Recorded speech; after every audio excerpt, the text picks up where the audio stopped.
All right, let's get right into it. So the Jets are all in with their new quarterback, Aaron Rodgers, who was on the sideline last night watching Zach Wilson and the Jets in their preseason loss to the Browns. Joining Rodgers is new OC Nathaniel Hackett and former teammates Randall Cobb and Alan Lazard. The Jets are looking for their first Super Bowl since the Joe Namath era, and according to Caesars Sportsbook, they've got a real chance as they boast the 7th shortest odds to hoist the Lombardi at season's end. Stephen A., what would be considered a successful season for Rodgers and the Jets? Molly, RC, to me, it's an AFC championship game. I mean, the playoffs are not good enough. The fact of the matter is they were knocking on the door of the playoffs last year with Zach Wilson.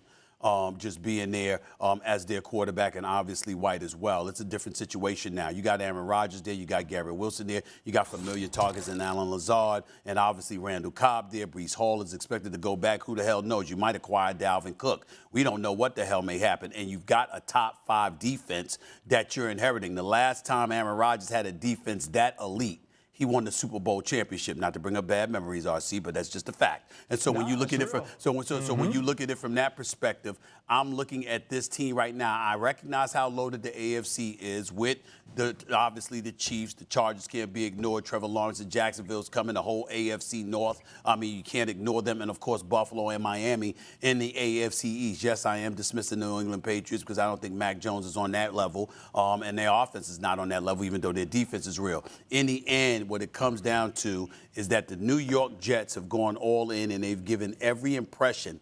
All we needed was a quarterback. You didn't just get a quarterback. You didn't just get a all-pro quarterback. You got a Super Bowl champion, a multiple-time league MVP, a sure-buy first-ballot future Hall of Famer. As far as I'm concerned, getting to the playoffs ain't good enough. To me, I say AFC Championship game, and to me, the only excuse for losing that game would be that Patrick Mahomes was in your way.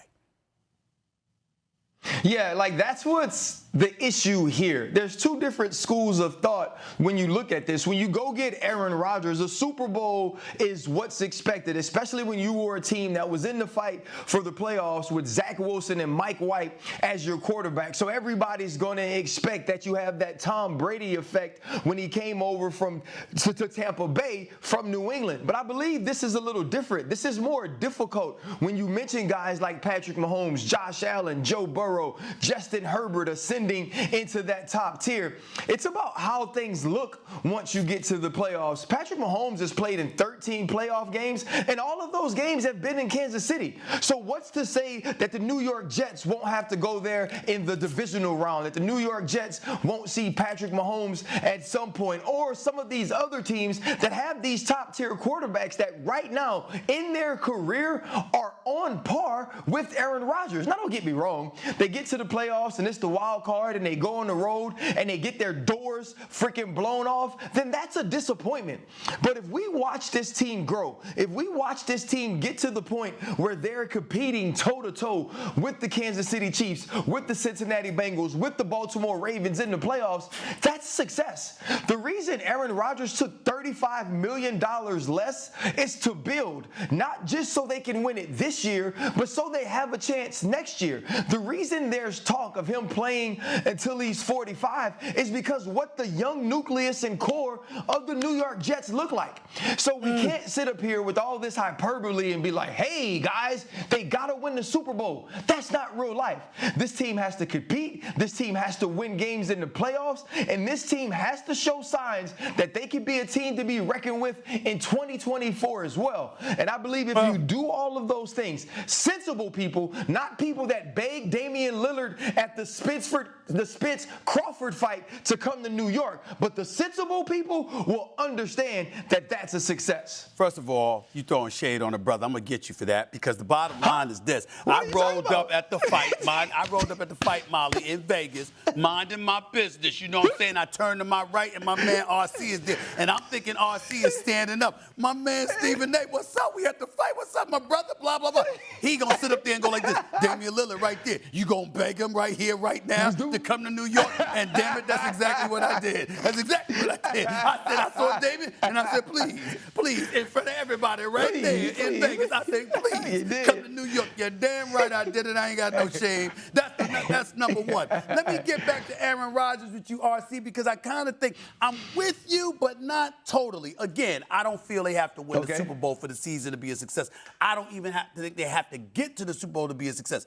But what the Jets have basically said is we have everything, y'all, but a quarterback. And then they went out and they got Aaron Rodgers. So what you pretended, if you're the New York Jets, is that this is all we needed. Now, we understand you could say that until the cows come home. You run into Patrick Mahomes. That's a different animal. I'm a Joe Burrow fan. That brother is something special, no question about it. He won the Super Bowl 2 years ago, AFC Championship game last year. We know he's something to be reckoned with. So I guess you could throw him into the equation if you want. Okay, if you are Aaron Rodgers with this team that has now adopted you, could you lose to the Chiefs? Sure. If you lost to Joe Burrow and Jamar Chase and T. Higgins, all right. By the way, Cincinnati's defense has vastly improved over the last 2 years. So we got to give them some love in that regard as well. So you take those things into consideration. Okay, throw out those two. Well, Buffalo, they're in flux right now. We don't know what the hell is going to go on with the Buffalo Bills. And obviously they lost to Joe Burrow in Cincinnati last year. So Aaron Rodgers, you ain't thinking about Buffalo. You're supposed to handle your business against them. Tua with the concussions and everything else. You're supposed to handle your business against Miami. Trevor Lawrence, you just got here. As bad as you are, overcoming 27-point deficit against Brandon Staley and the Chargers. By the way, Brandon Staley shouldn't have been allowed back on the team playing. They should have made a fly-home commercial after that damn drop, after that damn collapse. But that's a different story. All of these people that you want to point to, I'm just saying, if the Jets are what they said they were before they acquired Aaron Rodgers. Now that you have Aaron Rodgers, especially if Breece Hall comes back, especially if you acquire Dalvin Cook, what possible excuse is there not to at least get deep into the postseason? That's where I'm coming from, and that's where I can't let them off the hook on that. All right. S.A., what are your thoughts on what McCarthy just said? I don't care. I really, really don't. Y'all are not. You could try it. Here we go again. So Dak Prescott has grown, and Dak Prescott, I mean, you know, when you look at him right now, the similarities to Aaron and Brett and Joe Montana. How many years has Dak Prescott been in the National Football League, Ryan Clark? Is this his 8th or 9th year? I don't have the numbers in front of me. Is it entering his 9th year, right? I think ninth year? Yeah, I think it's 9. I think it's 9. 15. Ryan Clark, how many playoff games in today's game do you have to win to get to the Super Bowl in the postseason? A minimum of 2. It would be 3, or it could be 2. It would be 3, right? It could be 3 or it could be 2, depending on whether you got a wild card game, right? That's just to get to the Super Bowl. You got to win 3 to win the Super Bowl, or 4, 3 or 4, okay? Dak Prescott has 2 playoff victories in 8 years. Jalen Hurts showed up on the scenes and equaled the amount of postseason victories in 1 year that Dak Prescott took 8 years to accumulate. And Mike McCarthy is going to go and mention this brother in the same breath as Aaron Rodgers, Brett Favre, and Joe Montana. You brought up the, hyperbole, something being hyperbolic or whatever.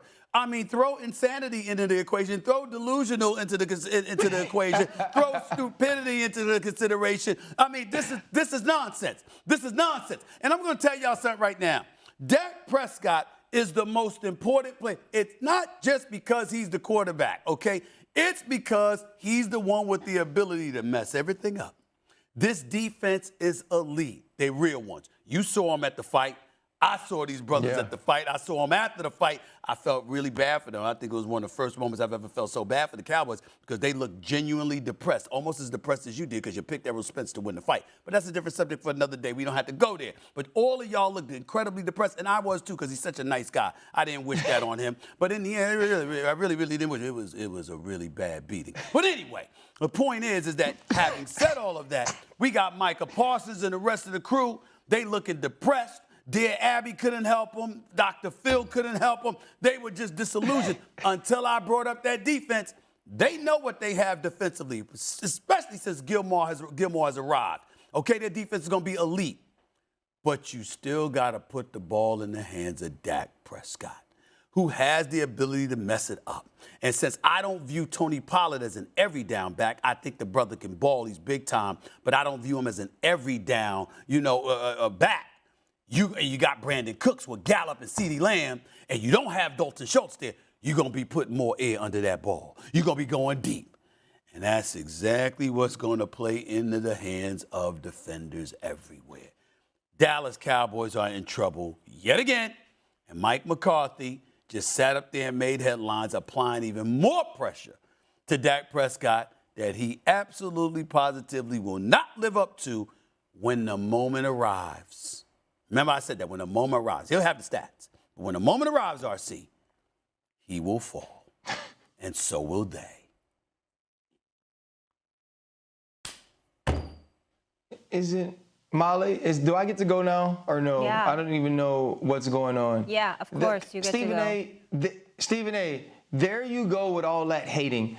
You know that man did not compare Dak Prescott to Joe Montana and Aaron Rodgers and Brett Favre in that way.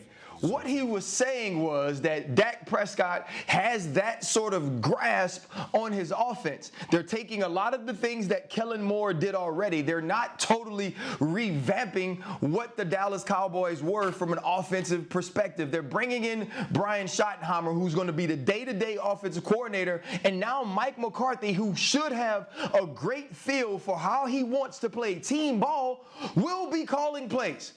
And here you go again. When it's time for Dak to make plays, he's going to fail. Jalen Hurts has won 2 before Dak could win whatever. Like, you can't compare those things. I believe that Jalen Hurts had a better team. I believe that Jalen Hurts last year was a better player than what we've seen Dak be. But this year, they should have the #1 defense in all of football. I got to not see, Stephen A., you ain't never done this. I know you've been on Jerry's helicopter, but I watched practice from the perch with Jerry this week. You know, we set up. He opened up his personal cooler to me. I was able to hydrate, just me, Jerry, Stephen Jones hanging out, talking ball. Did he let you come in his office?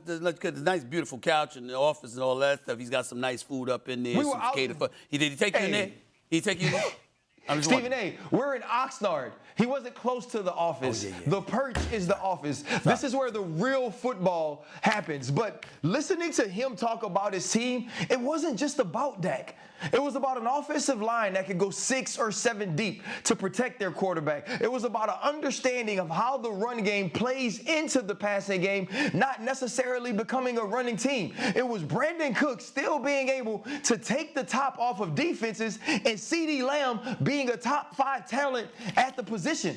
And yes, it's a defense that Trayvon Diggs tells me I'm more excited than ever because people have to come at me now. People have to throw at me now. And I'm learning things from 21, who is Stephon Gilmore. This team is poised to be the best it's ever been since Dak Prescott has been the quarterback. And I believe, watching him run out on the practice field, watching the way that he competes this week, he knows that this is it. He knows he has to show up. And I believe he has at least the stuff in the intangibles to figure that out. The Dallas Cowboys are going to be tough this year, and you're just going to be waiting around for the downfall. I'm sure I'll be there with you, and I hope I don't have to see Southern Steve the entire season.